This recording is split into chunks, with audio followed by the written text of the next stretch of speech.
Hi guys, let's talk about sickle cell disease today. If this is your first time, please do well to follow, share to friends and families. Let's do this together.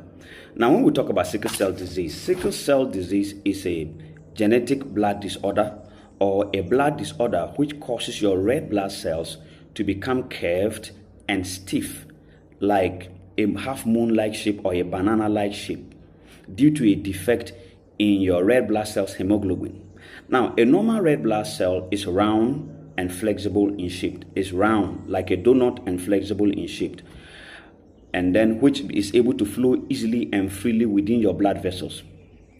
But in a sickle cell patient, they inherited an abnormal hemoglobin from both parents, and this abnormal hemoglobin causes the normal red blood cell, which should have been a round shaped and flexible, to become hardened and then like a sickle shaped or a banana shaped or half moon like shaped. And then because they have become hardened and changed their shape, they become stick together and block. When they stick together, they cause a blockade in your blood vessels, so blood is not able to flow easily to all parts of the body, and this blockade causes severe excruciating pains to the patient having this disease condition. And this severe excruciating pain is what we call vaso-occlusive crisis. Vaso-occlusive crisis. Why? There's an obstruction, there's a blockade on the blood vessels, so blood is not able to flow freely or easily.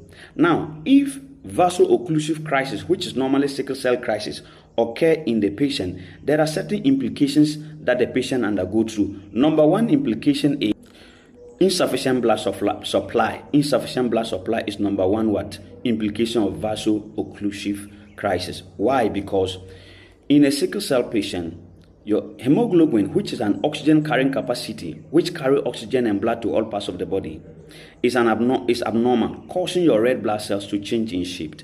And because they change in shape, they stick together and cause a blockage in your in the blood vessels, preventing blood flow to all parts of the body. And when blood flow is obstructed, it leads to shortness of breath, tiredness and fatigue, and symptoms of anemia. That is one implication. Implication number two is hemolysis.